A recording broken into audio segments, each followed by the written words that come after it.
नीतू आता एक 5 मिनिटं थांबूया, नाही आले कोणी तर आपण मग डिसाईड करू काय करायचं ते.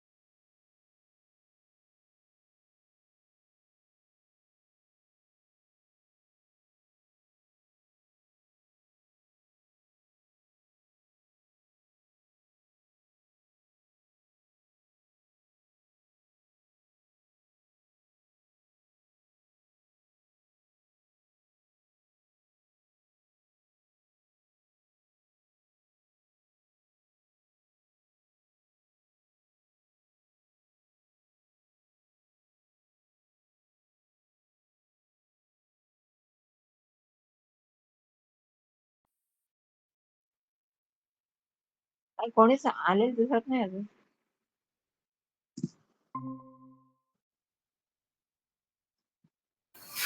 हा, एक 5 मिनिटं आपण वाट बघू, नाही तर मग आपण हे करूया. Sir good evening. Sameer sir good evening.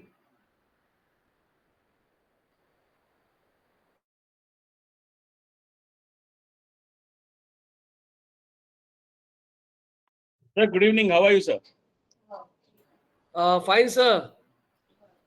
Great to be here. हा सर, आज लोकांनी लेट केलं. नाही हरकत नाही, होऊ द्या, काही हरकत नाही. लोक आपल्या कामात निपटवून बसतात. हा हा, होऊ द्या शांतपणे. पण मेसेज तुमचा आला आणि एकदम फायदा झाला. तुमची आयडिया योग्य होती. ऍटलीस्ट माझ्यासाठी तरी काम झाली. कामी आली. Thank you sir. Shrikant sir good evening. Good evening sir. Sir fresh दिसताय, छान वाटलं. हा.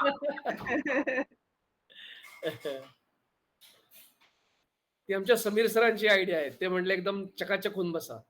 अरे वा वा, थँक्यू समीर सर, थँक्यू.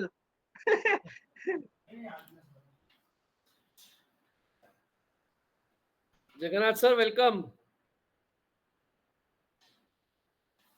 हो नमस्कार, धन्यवाद. नमस्कार नमस्कार.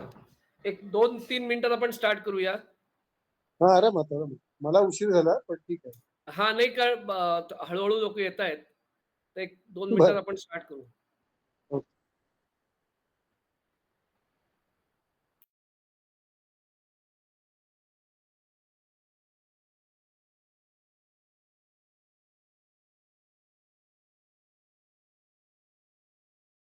सर एक जोक सांगू का sir? Sir most welcome. Sir तुम्ही आता जे म्हटलं ना जैन झी, तर तुम्ही बघा अथर्वचं जे डीपी लावलेलं आहे ना, त्याच्यावरून पण लक्षात येतो आपल्यापेक्षा पुढच्या जनरेशनचं आहे.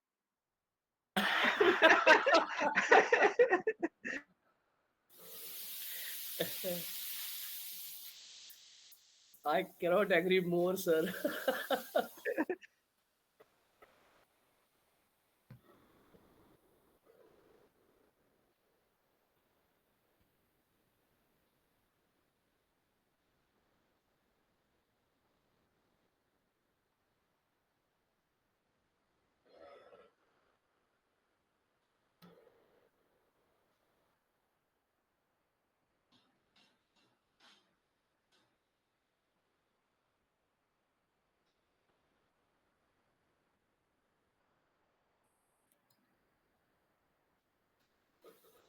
Okay, we will not delay it any further. आपण सुरू करूया. जितके येतील ते जॉईन होत जातील. ओके, माझा आवाज येतोय ना clearly? Yes sir. Okay good.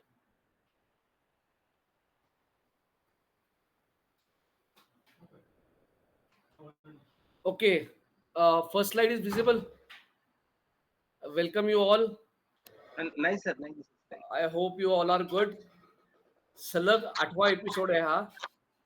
म्हणजे आता मी होपफुली 4 महिन्यात पूर्ण करतोय या माझ्या प्रयत्नाचे. तुम्हा सर्वांचं स्वागत आहे. चला बोलूयाच्या 8व्या भागात. आजचा जो आपला विषय आहे, सर स्लाइड दिसत नाही सर. स्लाइड दिसत नाहीये. नाहीये. जस्ट अ सेक.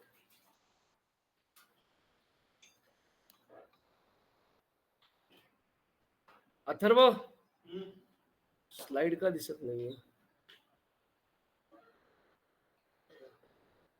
माझा टेक सपोर्ट इथंच आहे. येस. ओके, शेअर करायचं राहिलं का?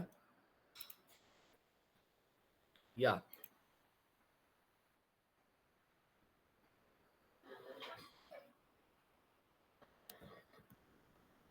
Okay, again I start from the beginning.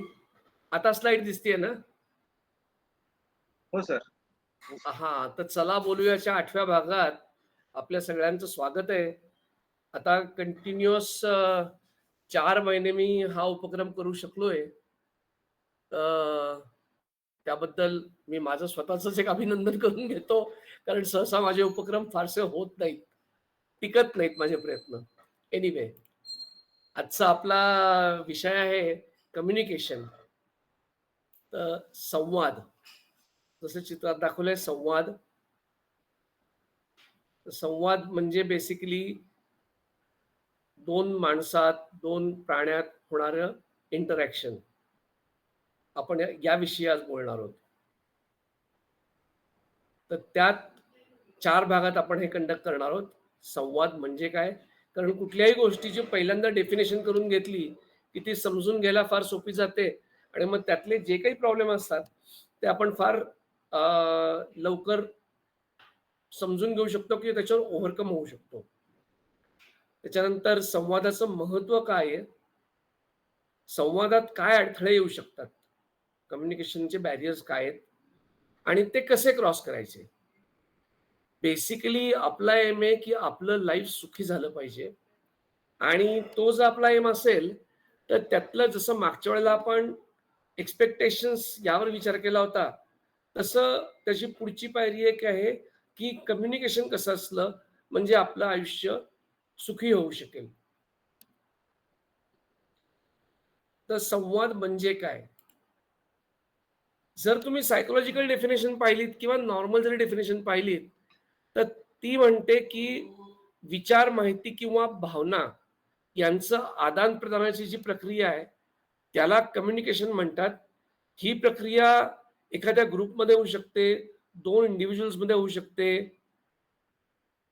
किंवा जर आपण आध्यात्मिक भाषेवर जाऊन बोललो तर आपण स्वतःशी सुद्धा संवाद करू शकतो. पण ती फार पुढची स्टेप आहे. आपण आता सध्या 2 व्यक्ती, 2 प्राणी आणि 2 किंवा ग्रुप याच्याबद्दलच बोलूया. प्रमुखतः वर्बल, नॉन वर्बल मेसेजेस पाठवणे किंवा प्राप्त करणे हा याचा बेसिक ज्याचं उदाहरण देता येईल ते आहे. ह्याच्यात पुढे जाऊन आपण हेही बघणार आहोत की का फक्त हे मौखिक, गैरमौखिक असतात का अजून काही असतात. आणि वैदिक काळात असं म्हणलं गेलं की संवाद हे एक पवित्र कार्य आहे बरं का, ज्यांनी ज्ञान, संस्कृती आणि मूल्य याचं एक्सचेंज यासाठी हा वापरला जातो. जर आपण हिस्ट्रीचे अभ्यासक असाल किंवा आपण जर वाचलं असेल तर वेद हे अपौरुषीय म्हणले गेलेत, म्हणजे ते कुणी एकाने लिहिलेले नाहीयेत. तसेच ते लिहिलेले नाहीयेत, ते एका पिढीकडनं दुसऱ्या पिढीकडे पास ऑन झालेत व्हर्बली, बेसिकली थ्रू कम्युनिकेशन. आणि ही सातत्याने घडणारी घटना आहे. कम्युनिकेशन इज कंटिन्युअस प्रोसेस, ते थांबत नाही. थांबलं तर काय होऊ शकतं हेही आपण बघणार आहोत. तो संवादाचं महत्व काय. एक जेम्स बाल्डविल म्हणून लेखकाचं मला एक वाक्य छान मिळालं, communication is fertiliser to relationship. म्हणजे नात्यासंबंधाला वाढवणारं किंवा त्याला खतपाणी देणारं एक साधन आहे कम्युनिकेशन म्हणजे. ते मला फार आवडलं म्हणून म्हटलं इथं मी नक्की ते वापरतो. तर संवादाचं महत्व काय. जर संवाद नसेल तर नात्यांचा अंत होतो. संवादाचा अभाव हा नात्यातला दुरावा वाढवत नेतो. आणि नाती जेव्हा मी इथं म्हणतोय तेव्हा it's not only relations, it is entire society per se. ठीक आहे. सो एक माझी स्लाइड इथं मध्ये राहिली आहे का, मी जस्ट चेक करतो, पण मला जे सांगायचं होतं नाही, ठीक आहे, ती पुढं स्लाइड आहे. Let me come to that first.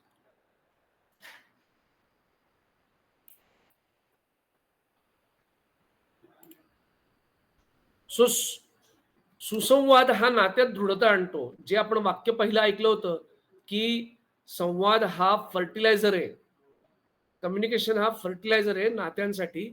तसंच ऑस्कर वाईल्डचं एक वाक्य मला आवडलं, ultimately the bond of all companionship whether in marriage or in friendship is conversation.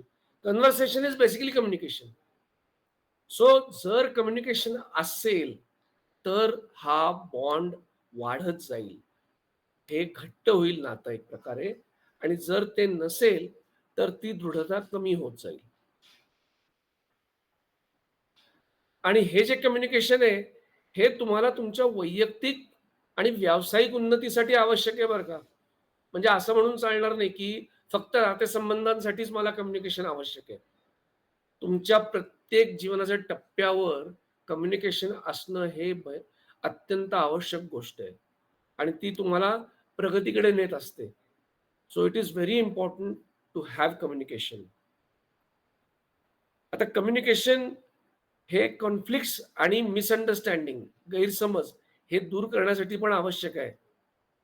The single biggest problem in communication is the illusion that it has taken place. आभासी संवाद. हे आभासी संवाद म्हणजे कसं की काय इतकी साधी गोष्ट पण समजून घेता येत नाही का, हे आपण दुसऱ्यावर थोपवतो, हा आभासी संवाद झाला. त्या व्यक्तीला, समोरच्या व्यक्तीला आपण ॲझ्युम करतो. सो हे जे बर्नार्ड शॉचं वाक्य आहे ते मला इथं खूप आवडलं होतं की हा एक महत्वाचा प्रॉब्लेम आहे की आपण इल्युजन मध्ये असतो की संवाद हा घडलेला आहे. ऍक्च्युली तो घडलेला नसतो. आता संवाद घडलेला नसतो म्हणजे काय, तर नवरा बायको घरात बोलले म्हणजे तो संवाद झाला असं नाही. आपण जेव्हा ते बॅरियर्सकडे जाऊ ना तेव्हा हे तुम्हाला जास्त क्लिअर होईल. किंवा मित्रमैत्रिणी बोलले म्हणजे संवाद झाला असं होतं का? आजी आजोबा आणि नातू बोलले, नात बोलली म्हणजे संवाद झाला असं होतं का? तर नाही. हे कदाचित आभासी संवाद असू शकतात. तर त्यामुळे नक्की संवाद म्हणजे काय हे आपण आता समजून घेऊया पुढच्या काही स्लाइड्स मधनं.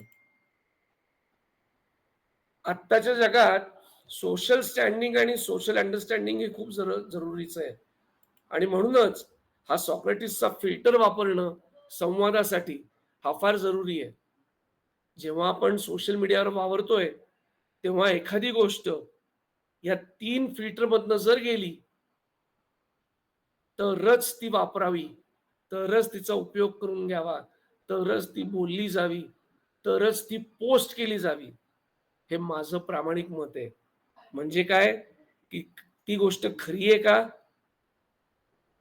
ती गोष्ट चांगली आहे का समोरच्या माणसासाठी, किंवा ज्या ग्रुपमध्ये मी पाठवतोय त्या ग्रुपमध्ये ही गोष्ट उपयुक्त आहे का. तर खरी आहे का, चांगली आहे का आणि उपयुक्त आहे का, ह्याचं जर उत्तर एकाचही नाही असं येत असेल तर ती गोष्ट, ती पोस्ट टाकू नका अशी माझा सल्ला राहील, विनंती राहील. कारण त्यातनं युजफुल काहीच होणार नाहीये. झालेच तर कॉन्फ्लिक्ट्सच वाढणार आहेत. Okay. Coming back to communication. आर्मीमध्ये एक सिग्नल मेसेजिंग जे पद्धत आहे ना, तर त्याला आम्ही म्हणतो त्यात काय असलं पाहिजे, तर ABC असलं पाहिजे. Accuracy, brevity and clarity. तो जो मेसेज आहे तो अचूक असला पाहिजे, तो छोटा असला पाहिजे, क्रिस्प असला पाहिजे, कमीत कमी शब्दात तो पोचला गेला पाहिजे आणि तो स्पष्टही असला पाहिजे.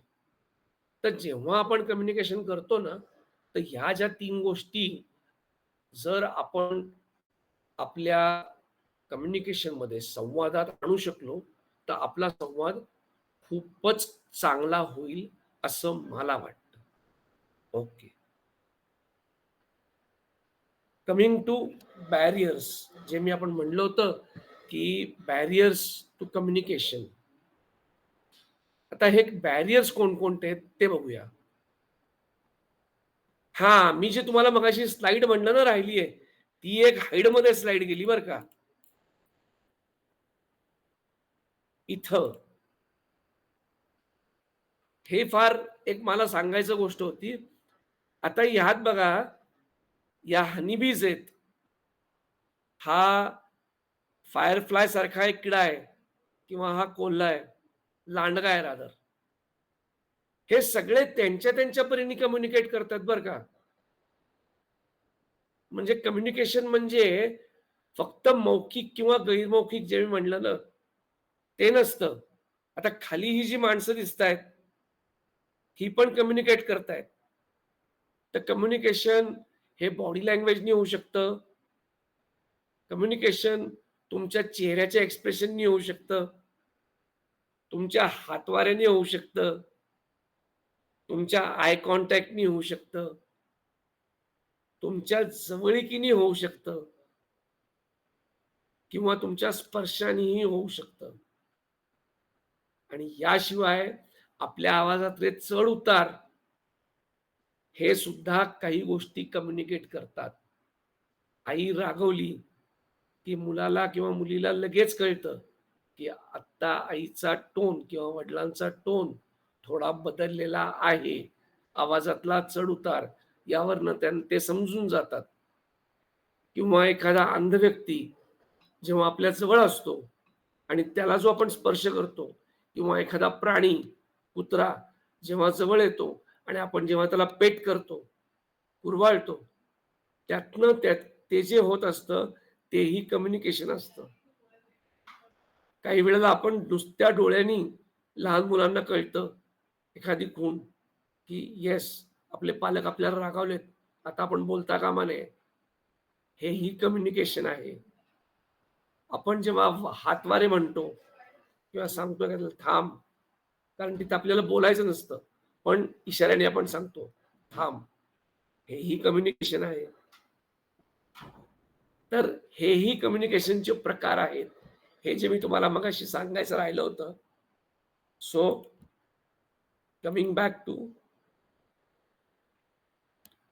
संवादातले अडथळे. आता हे संवादातले अडथळे कुठे येऊ शकतात? तर भाषेचा अडसर असतो, कल्चरल बॅरियर असतो, वैयक्तिक अडसर आणि इमोशनल बॅरियर. आता हे बॅरियर्स अजूनही असतील. मी हे काही निवडक इथं दाखवतोय, जे आपल्याला घरात येऊ शकतात, जिथं आपलं कार्यक्षेत्र आहे, तिथं आपल्याला हे अडथळे येऊ शकतात. शाळा, कॉलेजेस इथं हे अडथळे येतात. प्रवासात तर हे अडथळे हमेशा येतात. कारण प्रवासात जसं मी म्हणलं, भाषेचा अडसर, संस्कृतीचा अडसर. आता तुम्ही जर शुद्ध शाकाहारी असाल आणि रेल्वेमध्ये ट्रॅव्हल करताना शेजारचा मनुष्य चिकनची थाळी घेऊन खायला लागला, तर तुम्हाला त्याच्याशी होणारं कम्युनिकेशन हे तुम्ही केव्हाही टाळाल. कारण तुम्ही म्हणाल, मला याच्याशी बोलताना त्रास होतोय. कारण हा जे खातोय ते माझ्या कल्चरमध्ये बसत नाहीये. कामाच्या ठिकाणी तुमचा बॉस मद्रासी असेल किंवा तमिळ असेल किंवा आंध्राईट असेल आणि तुम्हाला एखादी गोष्ट त्याला समजावून सांगायला इंग्लिश अपुरं पडलं, तर तुम्ही जेस्चर्स कराल किंवा तुम्ही डॉक्टर आहात, जसं श्रीकांत सर डॉक्टर आहेत आणि तुमच्याकडे येणारा पेशंट जर दुसऱ्या भाषेचा असेल, तर काही गोष्टी तो तुम्हाला समजून सांगू शकणार नाही आणि काही गोष्टी तुम्ही त्याला समजून सांगू शकणार नाही. तर ह्या सगळ्या गोष्टी या संवादात येणारे अडथळे आहेत. इमोशनल बॅरियर्स, की काही जणांच्या भावना एखाद्या गोष्टीशी निगडीत असतात आणि मग त्या भावना ते कम्युनिकेशन करायला त्या व्यक्त होऊ देत नाहीत. हा एक कम्युनिकेशन बॅरियर आहे. आता हे सगळे बॅरियर्स आपल्याला जर ओव्हरकम करायचे असतील तर आपल्याला काय करता येईल हे आपण पुढे बघणार आहोत. सोशल गॅदरिंग्स मध्ये सुद्धा काही वेळेला इमोशनल बॅरियर्स येतात किंवा कल्चरल बॅरियर्स येतात आणि खास करून सोशल मीडियावर तर हे बॅरियर्स खूप मोठ्या प्रमाणावर येतात. So it is important for us to be attentive, alert and are feet on ground. जेव्हा आपण समाज माध्यमांवर पर्टिक्युलरली सोशल मीडियावर ऍक्टिव्ह असतो तेव्हा हे बॅरियर्स ओव्हरकम करायसाठी आपल्याला प्रयत्न करणं आवश्यक असतं, जर आपल्याला कम्युनिकेशन चांगलं करायचं असेल तर. Okay, let's move on. कसं करायचं, हा अडथळा कसा ओलांडायचा? तर सायलेंट ट्रीटमेंट ही योग्य नाही बरं का. म्हणून मी म्हटलं का रे बोला, का रे दुरावा, की गप्प बसून हे दूर होणार नाही. म्हणजे डाव्या साईडचा जर तुम्ही ते कोट पाहिला तर तो कोट म्हणतोय, bad communication ends a lot of good things आणि good communication ends a lot of bad things. Self explanatory आहे की जर कम्युनिकेशन चांगलं असेल तर बऱ्याच वाईट गोष्टींचा त्या दूर होतात.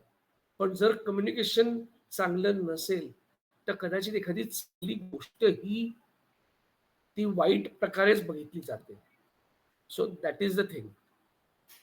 सेकंड स्टेटमेंट, आतताईपणा नको, सत्य समजून घ्या. Don't jump to conclusion. Find the facts rather than guessing motives. एखाद्या व्यक्तीच्या वागण्यामागचा त्याचा अर्थ समजून घ्यायचा प्रयत्न करा, रादर दॅन त्याला लेबल करून मग कम्युनिकेशन तोडणं हे कदाचित बरोबर असणार नाही. सिमिलरली डिस्कस करा, जज करण्यापेक्षा बोलते व्हा. निष्कर्ष काढू नका आधीच. काय अडचणी आहेत, काय प्रॉब्लेम आहेत हे पहिल्यांदा समजून घ्या आणि मग त्याच्या पुढे जाऊन कम्युनिकेशन पुढे न्या. Learn to understand each other, not to defeat each other. म्हणजे ते म्हणतात प्रेमात आणि युद्धात सारं क्षम्य आहे. ते प्रेमात आणि युद्धात असेल पण नातेसंबंध म्हणजे युद्ध नाहीये ना. So it is incorrect not to understand somebody and try to defeat him.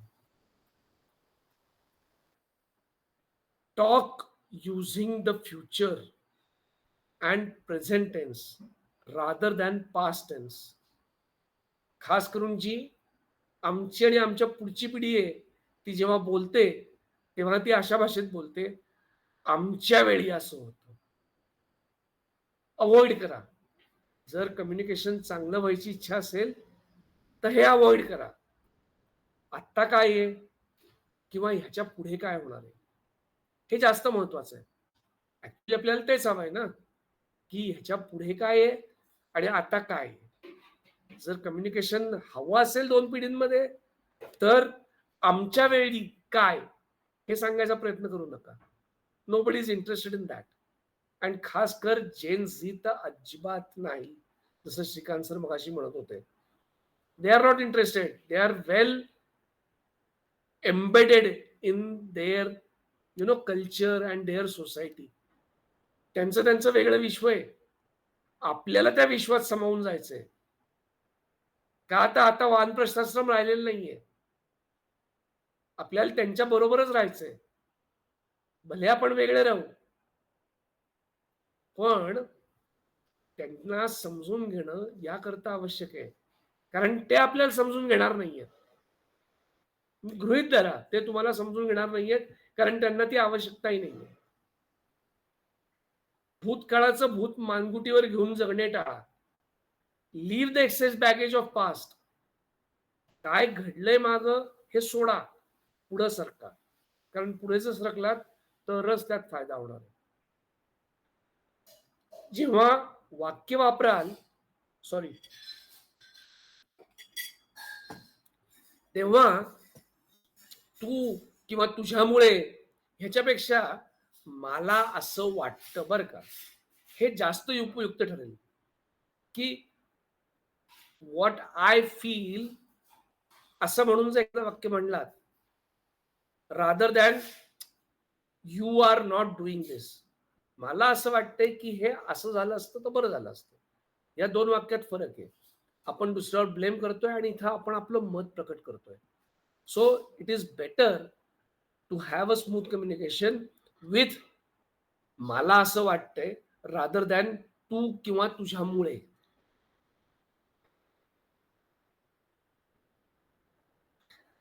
जेव्हा आपल्याला कम्युनिकेशन वाढवायचंय, जेव्हा आपल्याला संवाद आणि सुसंवाद साधायचा आहे, तेव्हा वेळ द्या, डेडिकेटेड टाइम द्या, डेडिकेटेड वेळ द्या. त्यावेळेला mobile, phone, computer, TV, serials ही डिस्ट्रॅक्शन्स नको. ते समोरच्यालाही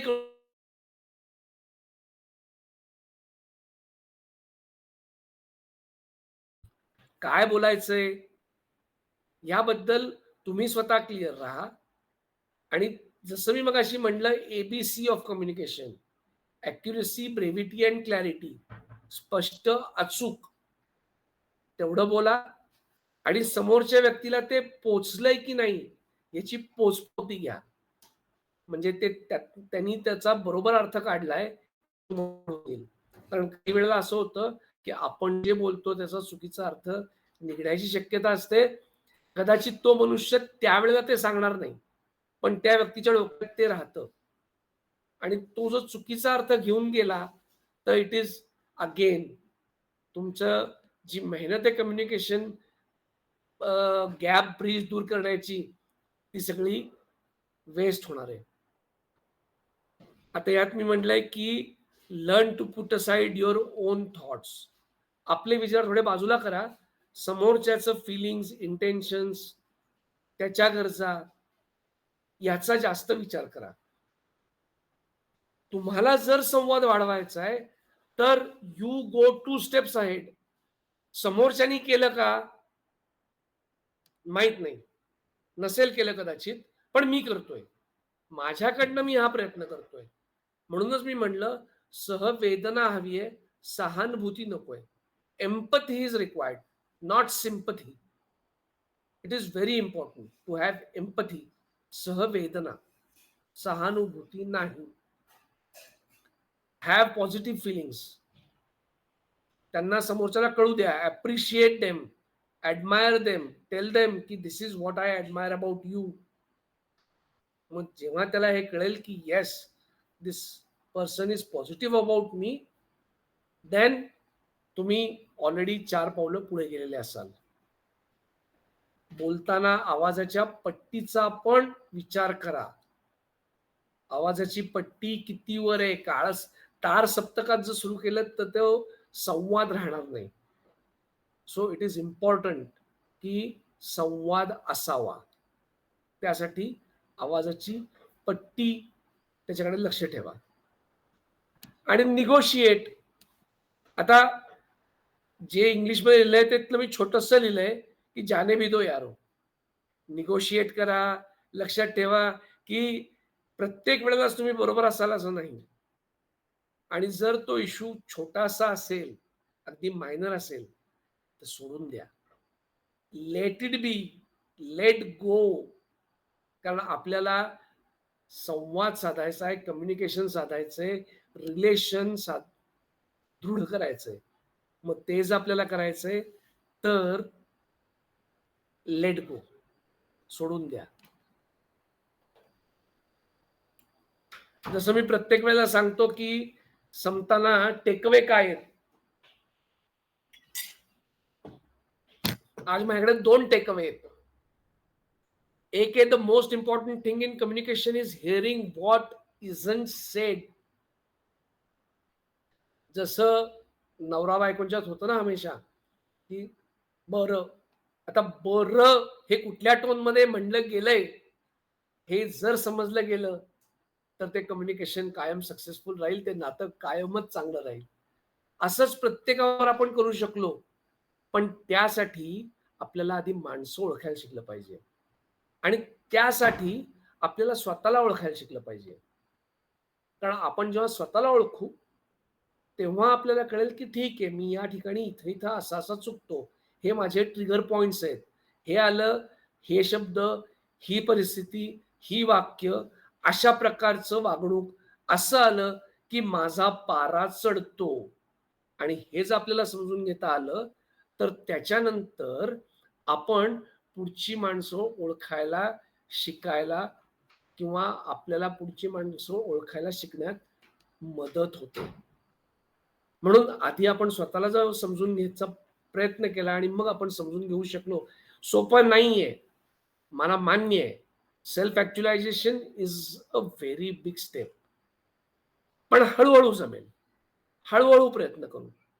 कारण जेव्हा आपण हे प्रयत्न करू तेव्हाच आपल्याला पुढच्याशी वागता येईल ना नीट. तोपर्यंत आपल्याला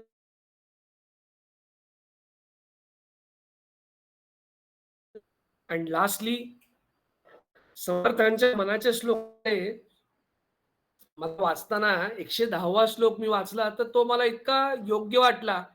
तुटे वाद संवाद त्याते म्हणावे, विवेके अहंभाव याते जिणावे. अहंता गुणे वाद नाना विकारी, तुटे वाद संवाद तो हितकारी. तो Jayant, you have come to the last slide but welcome still. हा इम्पॉर्टंट टेकअवे आहे. तर तुटे, जर मी आता हा श्लोक म्हणला मनाच्या श्लोक मधला, तुटे वाद संवाद त्याते म्हणावे, विवेके अहंभाव याते जिणावे. तर ज्या संवादामुळे विवाद वाढत नाहीत तो संवाद, आणि अशा संवादात विचारपूर्वक अहंकार टाळलेला असतो आणि म्हणूनच तो सुसंवाद बनतो. अहंता गुणे वाद नाना विकारी, तुटे वाद संवाद तो हितकारी. कारण अहंकारी भावनेतूनच नाना प्रकारचे विवाद, वितंडवाद निर्माण होतात. आणि असे वाद टाळणारा जर संवाद असेल, जो सुसंवाद असेल आणि तो आपल्या फायद्याचा असेल, जेव्हा आपण आपला इगो बाजूला ठेवून बोलू, मी आजोबा आहे, मी आजी आहे, मी वडील आहे, मी आई आहे, असं विचार करून जर आपण वागायला लागलो, खास करून जेन झी, मी पुन्हा पुन्हा जेन झीचा उच्चार करतोय कारण आताची जी पिढी आपण फेस करतोय ही जेन झी आहे आणि त्याच्या पुढची पिढी जी येणार आहे ती जेन अल्फा आहे आणि जेन झीच्या वरची कडी असणार आहे ती. So it is better to set our ego aside. जसं आपण बऱ्याच वेळेला वाचलेलं आहे की आमच्या पिढीने ऍटलिस्ट की कॅसेट पासनं, फ्लॉपी ड्राईव्ह पासनं, सीडी पासनं, आता नवीन DVD, laser disc, pen drive, 2 MB पासनं 256 1 TB पर्यंतचे स्टोरेज डिव्हाइसेस हे पाहिलेले आहेत. हाऊएव्हर हे आपण स्थित्यंतर पाहिली आहेत. ही पिढीनी ह्या पिढीला ती स्थित्यंतर आयती मिळाली आहेत, त्यामुळे त्यांच्यासाठी हे काही नवीन नाहीये. So we have to learn. They have already got it. त्यांना हे आयतं प्राप्त झालेलं आहे.